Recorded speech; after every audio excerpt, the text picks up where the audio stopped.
Bien, espero que hayan tenido buenos resultados con el primer módulo y para finalizar este módulo vamos a tener la siguiente conferencia magistral que es el futuro epidemiológico del cáncer del aparato digestivo en México. Creo que es un tema muy interesante y veremos seguramente el crecimiento que ha tenido los diferentes tumores del tubo digestivo dentro de nuestro país y dentro del mundo. Esta conferencia la va a impartir el doctor José María Remestroche. El doctor José María Remestroche, ampliamente conocido por todos nosotros, un buen amigo y colega gastroenterólogo. Él es gastroenterólogo y neurogastroenterólogo egresado del Instituto Nacional de Ciencias Médicas y Nutrición Salvador Subirán. Radica actualmente en Veracruz y ocupa el puesto de director del Instituto de Investigaciones Médico-Biológicas de la Universidad de Veracruzana. Sin más preámbulos, los dejo con la presentación del doctor José María Remestroche. Muchas gracias, Chema, como te conocemos y te hablamos todos, por presentar esto. Gracias. Adelante.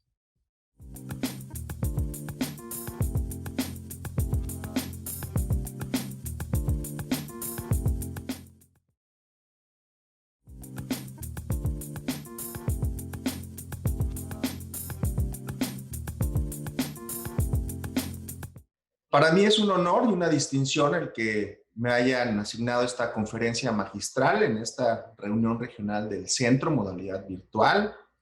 Y lo que trataré en los siguientes minutos es hacer un análisis crítico de la epidemiología del cáncer del aparato digestivo en las últimas décadas en nuestro país y cuál es el futuro de este. Reitero el agradecimiento y la distinción a los coordinadores. Y en este momento, la idea será presentar evidencia sólida que se ha acumulado a lo largo de décadas de múltiples grupos de trabajo. Yo creo que también es muy importante hacer mención y distinción de esta gente que se ha dedicado al estudio de la epidemiología del cáncer del aparato digestivo. Y trataré de abordar la charla a través del pasado, para que podamos entender mejor nuestro presente epidemiológico de cáncer y ver qué nos depara en el futuro. Y en ese pasado de la historia del cáncer gastrointestinal, me gustaría empezar con estudios que han acumulado evidencia de los últimos años en estos grupos de trabajo liderados por gastroenterólogos de excelencia como el maestro Villalobos. Y en ese sentido les muestro un trabajo publicado cerca de hace más de 20 años, donde él resumía 24 años de la historia y de la epidemiología de cómo se comportaba el cáncer gástrico y el cáncer colorectal en las 5 instituciones más grandes de la Ciudad de México. Y él nos mostraba ya que había un evidente aumento en la incidencia y por lo tanto de la mortalidad del cáncer gástrico y del cáncer colorectal.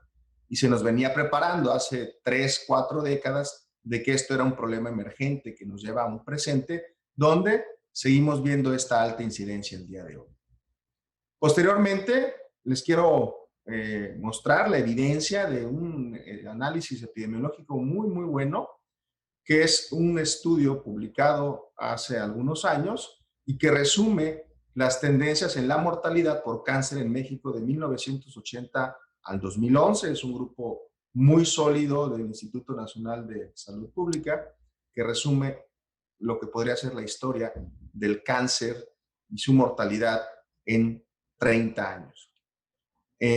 Como podrán ir viendo a lo largo de estas gráficas, van a ver en los diamantes morados el grupo total de sujetos que se evaluaron o que se han estimado en estas proyecciones, y en los cuadrados de color marrón, específicamente el grupo de 30 a 65 años, y podremos ver que esta es la tasa por 100,000 habitantes de todos los cánceres en México.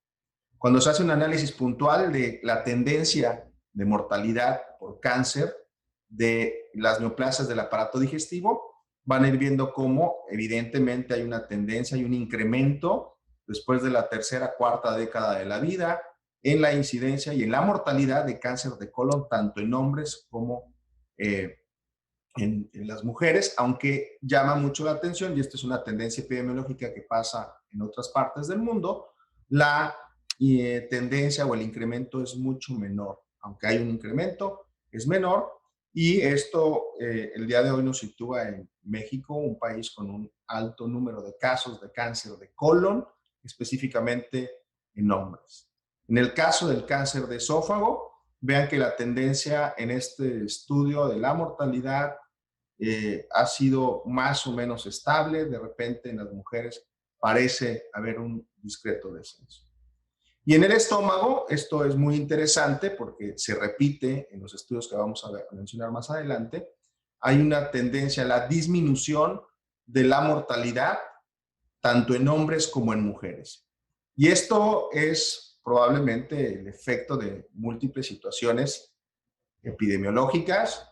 Podemos pensar que la sanidad y la forma en la preparación de alimentos, la mejora en la higiene en los últimos 30, 40 años ha tenido un impacto, pero también debemos de reconocer que el tratamiento de erradicación para Helicobacter pylori, pues es una situación que puede haber tenido una influencia positiva en ese sentido. Y esto es algo que también se demuestra en otras partes del mundo. Con respecto al cáncer de hígado o al carcinoma hepatocelular, aquí es probablemente uno de los puntos de mayor interés y con una evidente alza muy dramática en la tendencia de mortalidad a partir del año 95 hasta la fecha, tanto en hombres como en mujeres.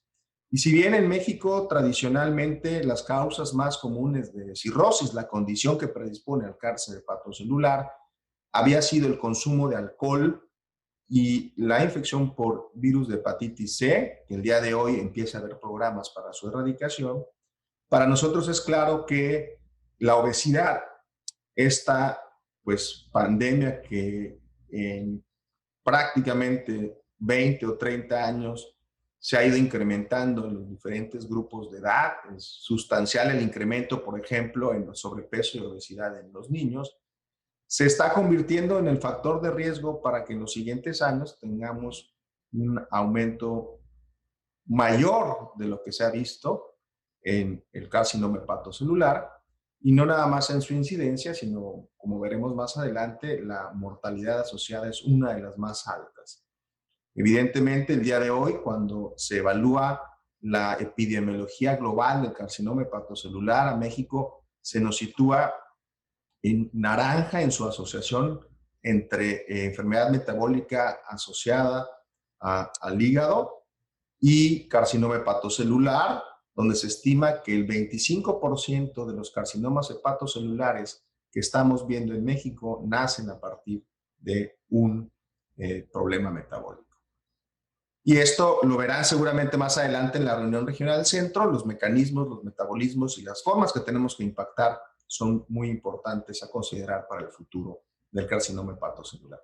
Finalmente, el comportamiento del cáncer de páncreas en este estudio muy interesante es tanto en hombres como en mujeres un incremento en su tendencia, un poco menos acelerado, pero al final representa un incremento y tenemos que estar preparados para esto.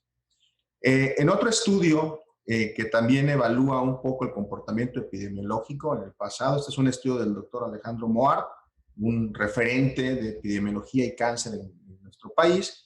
Él muestra datos muy similares, como verán el aumento en la tendencia para cáncer de colon, esta línea que les estoy mostrando, y la disminución en la mortalidad asociada y la incidencia de cáncer gástrico. Evidentemente, cuando hablamos de incidencia y que disminuye es bueno, pero cuando vemos finalmente la mortalidad cruda, probablemente esto esté dado porque las neoplasias llegan en etapas muy avanzadas, pues sigue siendo bastante elevada. Incluso para cáncer gástrico, aunque disminuye la incidencia, su mortalidad pues todavía es considerable.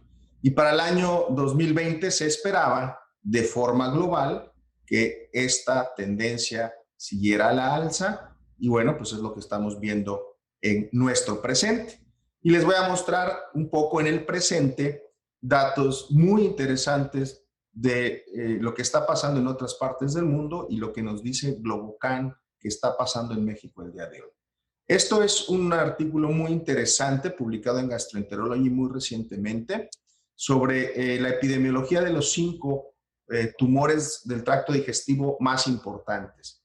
Cuando evaluamos la incidencia de cáncer y específicamente de cáncer gastrointestinal, México, que se encuentra en el continente americano, ocupa un 21% de todas las neoplasias que ocurren a nivel mundial.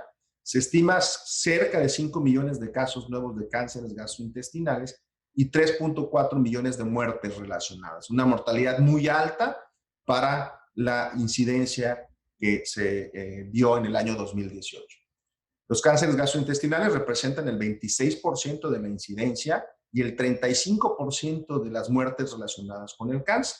Estos autores de forma muy interesante van mostrándonos en el 2018 cuáles son esas neoplasias digestivas más frecuentes. Por mucho, el cáncer de colon y recto tiene las mayores tasas de incidencia y de mortalidad, seguidas del cáncer de estómago, del cáncer hepatocelular, el cáncer de esófago y el cáncer de páncreas. Y esa sería como el top 5.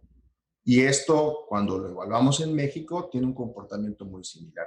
Y vean que la incidencia y la mortalidad por continentes, vamos a situar a México entre Norteamérica y la parte central, lo que serían estas gráficas de color rojo y de color ligeramente amarillo. Vemos como si hay una disminución muy importante en la incidencia de cáncer de estómago, pero un aumento muy importante en incidencia y mortalidad en este estudio de cáncer de páncreas y de carcinoma colorectal. Y cuando se van evaluando, este es lo que pasa específicamente en cáncer de esófago. Van a ver que México estamos situados pues, en un color intermedio. La epidemiología es muy variable en diversas partes del mundo. Verán cómo en cáncer de esófago, esto es muy interesante, hay un aumento muy importante. Esto son números por 100,000 habitantes, los que tienen una tendencia a la alta, Estados Unidos, Canadá, específicamente la población blanca y la población afroamericana, al igual que lo que pasa en Oceanía. Llama mucho la atención como en Asia, donde hay programas ya de detección para carcinoma epidermoide, hay una disminución sustancial y en otras partes del mundo se mantiene estable. Este aumento de incidencia es muy claro que es probablemente también el aumento de factores de riesgo, la obesidad, pero también el consumo de alcohol, de tabaco y el sobrepeso.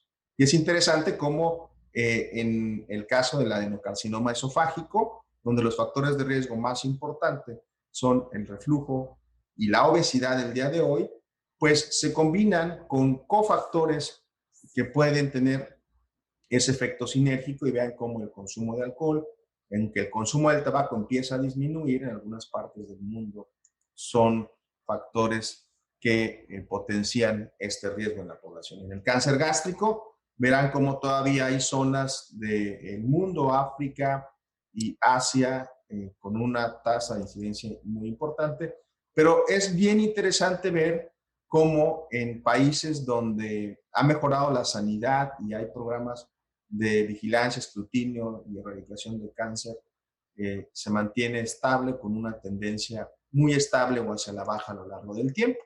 En el cáncer colorectal, definitivamente, verán que la incidencia en algunas partes del mundo se mantiene muy alta y en otras empieza a tener cierta disminución. Marco aquí lo que pasa en Estados Unidos y en algunas partes de Europa, donde los programas de escrutinio para cáncer de colon, al igual que lo que pasa en Japón, están siendo bastante efectivos. Y vean cómo hay una disminución muy importante en el este de Asia, en Estados Unidos, específicamente en la población afroamericana, que se empieza a incluir en estos programas a partir de 1960 y se benefician del diagnóstico precoz. Y evidentemente en Latinoamérica es muy diverso lo que pasa. En el cáncer hepatocelular, y nuevamente lo menciono, como lo mencionaba el estudio de las tendencias epidemiológicas hace 30 años, pues sí, es muy claro cómo la incidencia va a ser variable. Probablemente nosotros estamos aquí todavía dados en parte por algunos casos de hepatitis C, aunque ya sabemos hoy que se están trabajando los programas de microeliminación, pero el abrupto incremento de la enfermedad metabólica es un problema. Y vean cómo en algunas partes del mundo, aunque hay esa tendencia a la baja, la pregunta es, ¿pero por qué está bajando tanto? ¿Por qué bajó en los últimos 20 o 30 años? Pues la respuesta es muy clara. Seguramente fue el efecto de la erradicación del virus de hepatitis C, cómo ha disminuido de forma sustancial estos casos de carcinoma hepatocelular. Pero bueno, estaremos entonces viendo un repunte a partir del incremento de la enfermedad metabólica hepática. Y este es un mapa muy interesante que contemporiza cuáles son las causas de cirrosis en diversas partes del mundo. En algunas partes hepatitis C o hepatitis B empieza a disminuir. Recordemos también que vivimos el efecto de la vacunación para el virus de la hepatitis B y eso es algo que impactó muy importante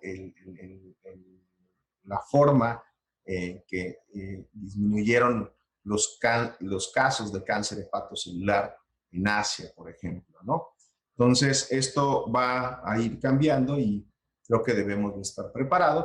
Y finalmente, en cáncer de páncreas, lamentablemente hay menos datos, y esto es algo que se repite a nivel global, y empieza a haber algunas zonas donde puede haber disminución. La disminución de la mortalidad a veces es más bien que se prolonga y las terapias y las intervenciones son más efectivas, pero sí podemos ver, por ejemplo, cómo en Latinoamérica hay un incremento muy importante en estos países y a lo mejor el incremento está dado también porque hay una mejor forma de detectar a estos pacientes de manera oportuna. Les muestro lo que pasa hoy en México. En México esto es lo que tenemos de acuerdo a Globocan, de acuerdo a esta evaluación que se hace en este año. Bueno, en el año pasado, el cáncer más común en México es el cáncer de mama, seguido del de próstata, del de colon y recto. En el caso de los hombres, próstata, colon y estómago. En el caso de las mujeres, mama, cervix, tiroides y colon. Y estos son datos importantes para considerar y llevarse a casa. El riesgo de desarrollar cáncer antes de los 75 años como mexicanos es del 14% y de morir de cáncer es del 6.7%. En nuestro país, nuestros datos dicen que el cáncer de colon, estómago, hígado, páncreas, recto y esófago ocupan esos lugares, muy similar a lo que pasa en otras partes del mundo, pero vean que la mortalidad, dentro de las primeras 10 causas de mortalidad está el carcinoma hepatocelular, seguido del carcinoma de estómago, del cáncer de colon y del cáncer de páncreas. Entonces, esto también es muy, muy importante, como a pesar de que el cáncer más común es el colon y recto, porque lo detectamos más y tenemos terapias y formas de abordarlo más efectivas, en el carcinoma hepatocelular los vemos de forma muy, muy tardía y por eso el impacto en la mortalidad es mayor. ¿Hacia dónde va el futuro? Y les muestro un par de estudios al respecto que predicen qué va a pasar en los siguientes años. Aunque es un estudio muy sencillo realizado por el grupo del Dr. Roche en colaboración con nosotros aquí en la Universidad Veracruzana, pues se estima que la tendencia siga a la alza, específicamente de cáncer de esófago, de estómago, de colon y recto y de hígado, aunque pudiera ser muy variable. Y esto es muy interesante recordar que no hay un México, hay múltiples Méxicos. Este es también un estudio muy interesante publicado en nuestra revista por el doctor Sánchez Barriga, donde se evalúa la tendencia y la mortalidad y años potenciales de vida perdido por cáncer gástrico en México. Y vean que aunque hay una disminución en la tendencia, nuevamente pensamos que el efecto de la sanidad y de la erradicación del Helicobacter ha impactado en esto. Vean cómo hay zonas donde esto se mantiene con una prevalencia elevada, como pudiera ser la zona 1 y 2, que es Chiapas, Guerrero, Oaxaca, Campeche, prácticamente todo el sureste, ¿no? Y mencionar también en este futuro epidemiológico del cáncer que tenemos que pensar en que nuestra población está envejeciendo, la expectativa de vida es mayor por otras enfermedades, pero vean cómo en este trabajo muy interesante de este grupo de oncólogos geriatras se estima que en los siguientes años haya un incremento muy importante en México y en otras partes del mundo conforme va aumentando la edad. Entonces tenemos que estar preparados para esto. Creo que a manera de mensajes, conclusiones o propuestas en un futuro, el trabajo en equipo es muy importante. Creo que este tipo de reuniones y consolidarlas nos tienen que hacer pensar en cuáles son las estrategias para enfrentar el futuro. Les quiero mostrar algo que me parece interesante. ¿Qué tanto se investiga y se trabaja en estos 5 neoplasias en México? Esto es una búsqueda intencionada en PubMed. Y bueno, en cáncer de hígado, en los últimos años hay 840 trabajos al respecto mexicanos, en cáncer gástrico 617, en cáncer de colon 548, en cáncer de páncreas 325 y en cáncer de esófago 130. Es poco. Hay una tendencia a la alta y tenemos que pensar en esto para tener una mejor forma de afrontar el futuro. Los invito a los grupos de trabajo a aprovechar esta información y plantear grupos y formas interdisciplinarias de tratar. También es importante mencionar que ya hay estrategias como los programas tempranos de detección para cáncer colorectal, de programas pilotos, tanto en México, en la Universidad Veracruzana, como el grupo de la doctora Angélica Hernández ya tienen evidencia de que estas estrategias van a funcionar. Y finalmente, el trabajo colaborativo como la red REMICH que ustedes verán en esta reunión y el trabajo consensuado de las asociaciones para establecer las políticas al respecto. Agradezco mucho su atención, nuevamente mucho la distinción y espero verlos pronto. Hasta luego.